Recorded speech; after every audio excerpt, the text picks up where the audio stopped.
O powerful Brahmana, it is said that you hardly stay in the houses of men long enough to milk a cow.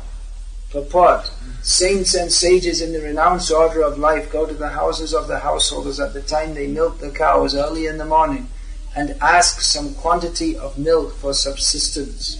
A pound of milk fresh from the milk bag of a cow is sufficient to feed an adult with all vitamin values, and therefore saints and sages live only on milk. Even the poorest of the householders keep at least 10 cows, each delivering 12 to 20 quarts of milk, and therefore no one hesitates to spare a few pounds of milk for the mendicants. It is the duty of householders to maintain the saints and sages like the children. So a saint like Shukadev Goswami would hardly stay at the house of a householder for more than 5 minutes in the morning. In other words, such saints are very rarely seen in the houses of householders. And Maharaj Parikshit therefore prayed to him to instruct him as soon as possible. The householders also should be intelligent enough to get some transcendental information from visiting sages. The householder should not foolishly ask a saint to deliver what is available in the market. That should be the reciprocal relation between the saints and the householders. Sutta Uvacha Evam Abhashita Prishta Saragya Shlakshnaya Gira Pratyabhasha Dharmagyo Bhagavan Badarayani. Translation. Sri Sutta Goswami said, the king thus spoke and questioned the sage using sweet language. Then the great and powerful personality, the son of Vyasadeva, who knew the principles of religion, began his reply. Thus end the Bhaktivedanta purpose of the first canto, 19th chapter of the Srimad Bhagavatam, entitled The Appearance of Shukadev Goswami, end of the first canto. The narrations of Srimad Bhagavatam take place on the stage of Vedic culture. Many of Srila Prabhupada's purports give insights into this Vedic culture, and to understand about this Vedic culture helps us to understand the pastimes of Krishna. Just one of many thousands of examples I'm going to give. That Vamandev came to the place of Yajna where Bali Maharaj was performing sacrifices. And Bali Maharaj was very happy to see him. By seeing the effulgence of Vamandev, he could understand that he's how powerful he didn't realize. But he thought that by him coming, my sacrifice will be so much blessed that I can get everything I desire. So this culture of welcoming sadhus and appreciating sadhus is very much central to Vedic culture. And understanding that that our self-interest is served by serving sadhus. By serving any senior, we become benefited. In Vedic culture, it's not common that you say thank you for everything, because someone does something for anything someone else. First of all, anyway, it's their duty to do so, and the person who is served is benefiting the person who is serving by giving them the opportunity to serve. So I may think in Western culture, of course, Bosnia is kind of Western, but not that far west, both geographically and culturally. But in Western cultures, sometimes people become upset when they see how a junior devotee is serving a senior devotee. One sannyasi godbrother was telling me that he was sitting down with other guests honoring a Sunday feast somewhere in Australia. And one devotee was serving him, and he was saying, "Oh, bring some more of that," and like this. And one guest there became upset and said, "What are you? How can you just order him around like that, just to serve you?" And he didn't realize that by doing so, he was giving the devotee the chance to offer some service. That's why a senior may even get angry at a junior. Why are you not serving properly? Now, in Western materialistic culture, you'd say, well, why is that? He's just exploiting someone. But actually he's getting upset because that person is not doing his service properly, and therefore he's not benefiting properly. Just on Saturday, 2 days ago in Vienna airport, I had a 4-hour stop over there, so some devotees came to meet me. And after coming, when they saw me, they joined their hands together. And afterwards, during the course of conversation, they asked, do you think it's better that we should offer full obeisances when we see a sannyasi, even in a public place in the West where they're not used to this? And I told them, well, different devotees will give you different answers to this question. Some would say, well, we don't appear to be too unusual to the Western people. But I said that for your own benefit, it's better that you do so. And actually by failing to do so, you make an offense. As far as the public's concerned, they might be surprised. But if we are to introduce Krishna consciousness all over the world, it has to be on the basis of Vedic culture. We may, for instance, have rock and roll Hare Krishna in some countries, which is supposed to be for the sake of attracting the attention of people who are interested in rock and roll. Although sometimes I think it's more for the pleasure of those devotees who are attached to rock and roll. But if we are actually to establish this Vedic culture all over the world, then it has to be as described in Srimad Bhagavatam. Sorry, if we are to introduce Krishna consciousness all over the world, then it can be properly done on the basis of Vedic culture as given in Srimad Bhagavatam. That is the culture which fosters Krishna consciousness. That is the culture that Krishna himself, in all his incarnations, prefers to live in. Chato Vanyam Maya Srishtam, Krishna says, I have created these 4 varnas. And he also creates the culture that goes with it. And although he is not part of Varnashram, Krishna appears to take such roles because it's a social system which it gives the apparatus for interactions between seniors and juniors. Go to a householder's home at the time of Godohana, milking the cows. Prabhupada writes that every householder would have at least 10 cows. Gavayo Dhanavan, who has got cows, is considered wealthy. So there was plenty of milk. Milk wasn't sold. A man who I spoke to in Bangladesh, he told me that even up till recently in East Bengal, milk was never sold. There was plenty of it, but there was plenty of it. So if anyone didn't have enough, mostly they had enough, but if they didn't have enough, if they needed for some special reason, they'd just ask others and they'd give it. So possibly milk products were sold, like sandesh, milk sweets, which are very popular in Bengal. But milk itself wasn't sold. Ali mlijeko samo se nije prodavalo. Can't imagine that. Huh? But that culture of supporting the sadhus, realizing they have something valuable to offer to human society. They shouldn't have to work. They shouldn't engage in They shouldn't have to engage in fundraising because they have more important things to do to contribute to human society by giving spiritual knowledge. And pious people, they think that let us serve the saintly people. That tendency is there among any pious people. Ta tendencija postoji u svim pobožnim ljudima. Once in the 1970s we were on traveling Sankirtan in Northern Ireland, which is famous for fighting between Catholics and Protestants. It was going on at that time also. But apart from certain discrepancies such as fighting with each other and killing animals, in many ways they're actually very religious and pious people. It's a very good place for distributing books. It's a funny mixture. So we were traveling and living in our Ford Transit van. So we used to go out into the country at night and find some field to sleep in because we wanted to you had to kind of hide away, otherwise in the middle of the night the police and the army will come and wake you up. What are you doing? Because there's a civil war practically going on. Several times we'd have preaching sessions to the army in the middle of the night. The army, the young boys, they were young boys the same age as us. And they actually appreciated that. They could see we're going through many difficulties like them, and they appreciated what we were doing. These were men who, they could just be shot at any time. So anyway, one evening we went and parked in a field somewhere in the middle of Northern Ireland.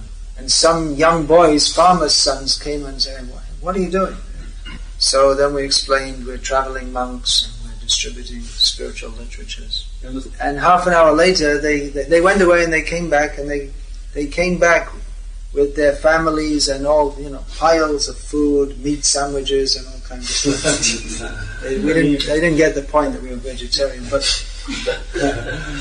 that tendency to offer some service to saintly persons, that was just in their culture, even though it's such a messed up culture. So, although from one standpoint we can, we're not that much enthusiastic about various religious processes. They just changed a few words here and there in the Bible to convert Jesus into a meat eater and a drunkard.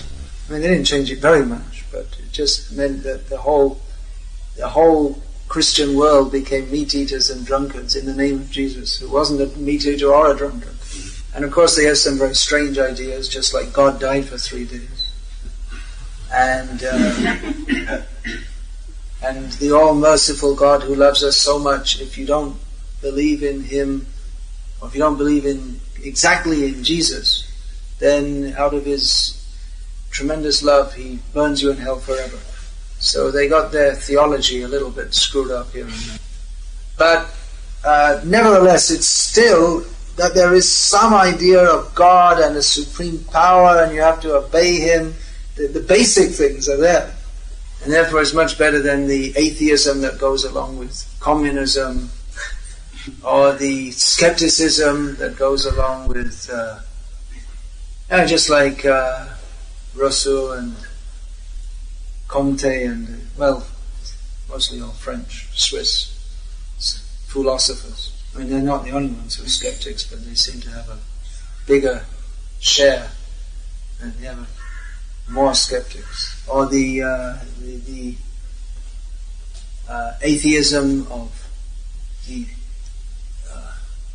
denial, or of God that comes from mechanistic science.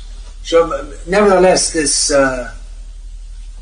Vedic culture, because its base on higher knowledge, is at a higher level. This point that's being made here about cows and milk is not known in other cultures. It's there also in Buddhism and Jainism, but there also, even Sikhism. But these all grew out of Vedic culture. Yeah, that's an English way of saying grow out. They grew out of Vedic culture. They grew so far out of Vedic culture, they went right out. Well, culturally, they kept many of the trappings, but philosophically, they don't believe in the Vedas. And Buddhists and Jains don't believe in the Vedas. In the airport in Vilnius, I came across a Jain from Bombay, and he started speaking to me. The main thing he wanted to know, are you real vegetarians? He said, well, we Jains, we're strict vegetarian. We're a step higher than you, because we don't even eat anything from under the earth. They have the idea that if you plow the earth, then you'll kill some worms. So we won't do that. I wonder if it ever occurred to him he was just going to get in a plane which was fueled by oil that comes from under the earth. But he was quite proud that we're on a better level. We're Jains. So, but even Buddhists, who are probably the most cosmopolitan meat eaters, I don't know what the word is omnivore. Do you have that word in your language? I'm playing with words. An omnivore meat, you see, there's a carnivore which eats meat. Yes. And a herbivore which eats vegetable herbs. An omnivore eats both. All eater, yeah. That's the point. Omni means all. But it actually means, in this case, it means vegetables and meat, both. But the Buddhists eat everything, more or less, except cows and maybe human beings. Anyone who's had the misfortune to go to Kumtep, Bangkok, they know all about this. Kumtep means the city of devas. They're all fallen devas, very fallen. Where you can get such delicacies as live. Anyway, I'm not going to say it. Dashakadi bhaji nalita kushmanya dali dala dugdatam vidodhi mochakanadi. These are suitable things for offering to Krishna. Yeah, that means dal and dal cooked with vegetables. There's bitter vegetables, etc. Shukta, shark with green vegetables, fried vegetables. Then this squash you get here. This big pumpkin. Then squash cooked in milk and so many different things. So, cow protection. Yesterday the subject was how to get peace. There can be no peace in human society if there is animal slaughter, especially cow slaughter. It's an extremely sinful activity. People don't understand. And the cows are in themselves sacred. And the milk that they give is also essential for developing the finer brain tissues necessary for understanding spiritual knowledge. Maleko means cow's milk, not buffalo's milk or goat's milk or camel's milk or horse's milk or pig's milk or camel's milk or any of the cow's milk. Goat's milk must be, and there's so many hills, there must be so many goats. Horse's milk they give, sheep's, ewe's milk. There's all different kinds. Camel's milk. Camel? No, not here. In South America sometimes people drink llama's milk. I remember many years, about more than 25 years ago, Jagataka Maharaj, he'd just come, I think it was the first or second time he'd come back from South America. And it was a horrible story. So there was one brahmachari there told him that he was getting this milk and it was very fatty and rich, and he thought, oh, this is really wonderful. He was drinking lots of it. Very good. Then he found out it was pig's milk. Milk means cow's milk. Unless specifically stated otherwise, in Shastra, when milk is stated, it means cow's milk. That the drinking of cow's milk specifically should be hot. That will give us that will help to establish us in the mode of goodness and give us the intelligence by which we think we can understand that, for instance, drinking pig's milk is horrible. That makes that then we can have a subtle, finer understanding rather than a gross understanding. Now, often when we were distributing books in the early days of the movement, the people would see the picture of Krishna and say, "Is that a girl? What is it?" I think that was especially because Jadurani, she used to paint all the men with lots of long hair and make them look like girls, including Krishna.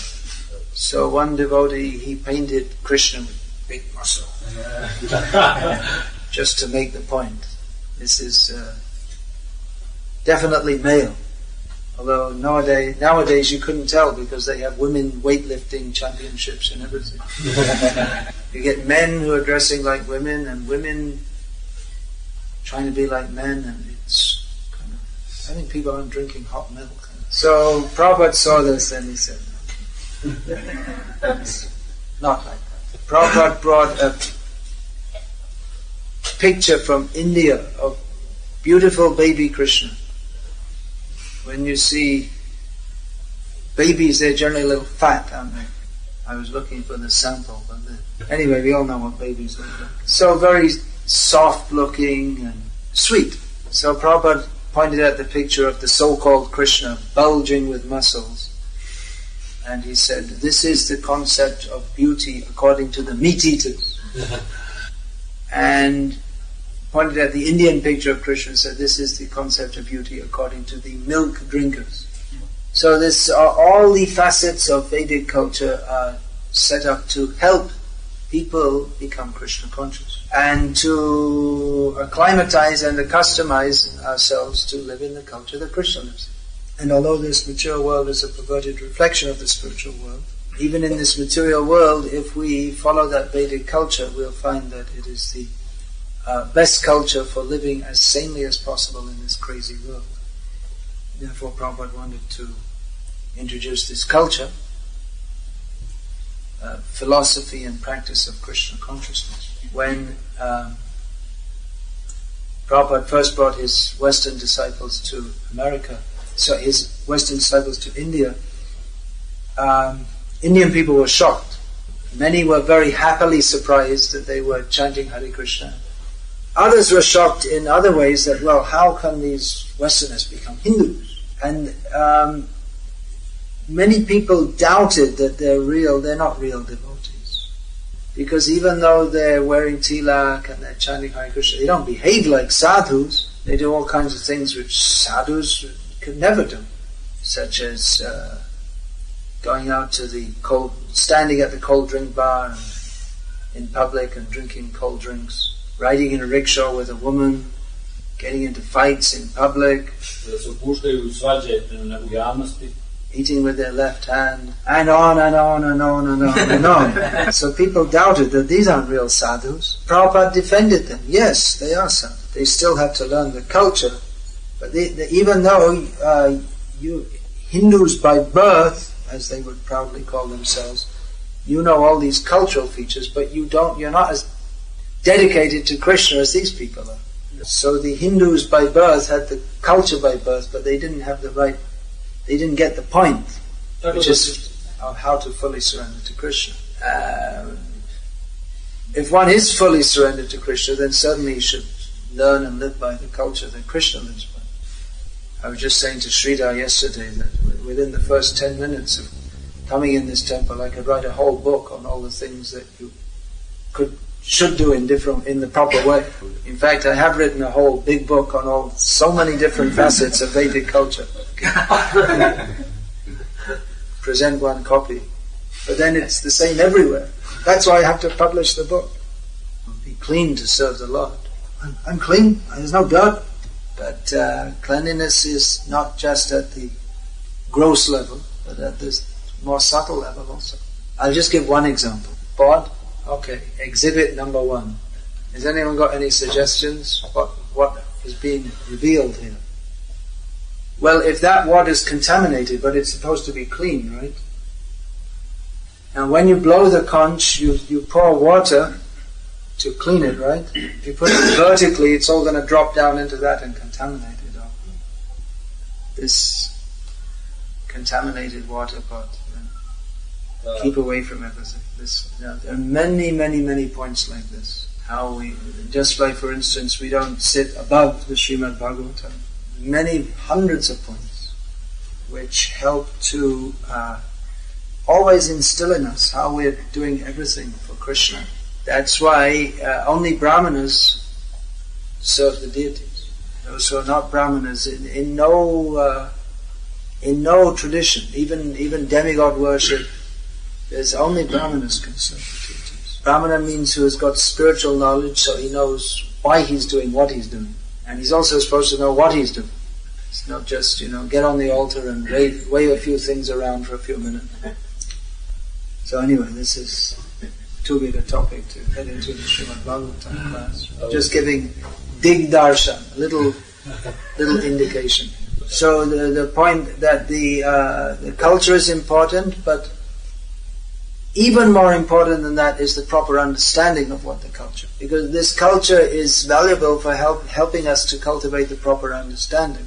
But unless we have that proper understanding, then we can be following the culture, but we can be Kama Mimamsaks or followers of Sankhya or Yoga, or there are so many Vedic paths. They're Vedic in the sense that they superficially follow the Vedas, they follow the Vedic culture, but they miss the point. That was discussed yesterday about having the proper Siddhanta. Siddhanta means we should have a proper understanding of where we're going. If you get on the wrong bus, then you go to the wrong destination. You're in the bus stand and you want to go to Mostar, you get in the bus for Bihaj instead. And some may say, well, this is the wrong bus, that's the right bus. You may say, well, what's the difference? It's the same model, the same color paint. They're both the same. Why are you making such a big fuss? They may look the same, but they're going to different places. So you have to know what is the proper siddhanta. So you're on the right bus. You're going to the right place. You have to know what our aim is, and we have to learn how to shoot. We put the target instead of shooting at the right target, we shoot at a different target. And we say, well, that's a target, and this is the target. So what's the difference?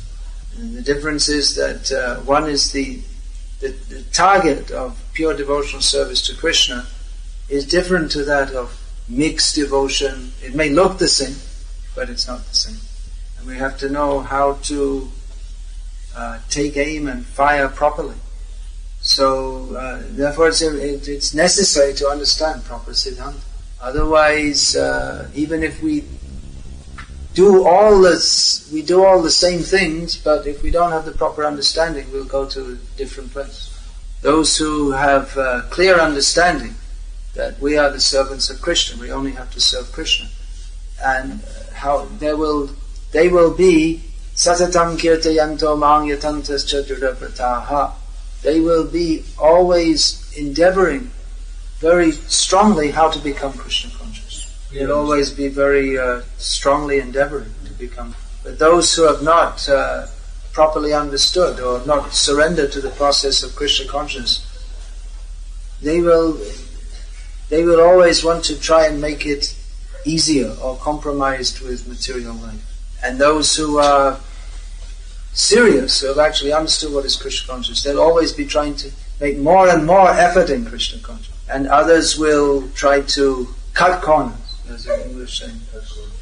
Cut corners means instead of driving like this, you just kind of cross over the grass and go like this. So they'll invent so many corner-cutting philosophies. But the holy name is so powerful that even if you indulge in sense gratification and spend most of your life engaged in sense gratification, the holy name, we have so much faith in the holy name that we don't chant very much, but a little is enough. You people, you're following all these rules, but we just have pure love, so we don't follow all the rules. In this way they insult Srila Rupa Goswami Prabhupada and make offences to the pure devotees who've given this process of devotional service. And they become what is called Prakrita Sahajiva. Try to practice Krishna consciousness in a very easy way. They'll talk a lot about praying, but never mention the word surrender. Whereas you won't find Prabhupada use the word praying nearly as much as he used the word surrender. Because surrender is the prerequisite for praying.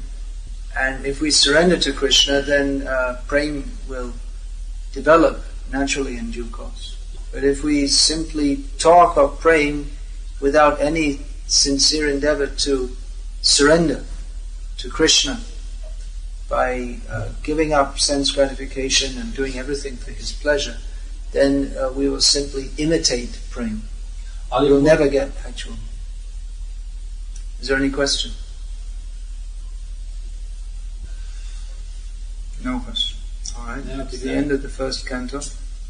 And the second canto begins with praising the questions of Parikshit Maharaj. Shukadeva Goswami begins to speak. Gariyan esha te prashna. Your questions are glorious. It's worshipable, first canto.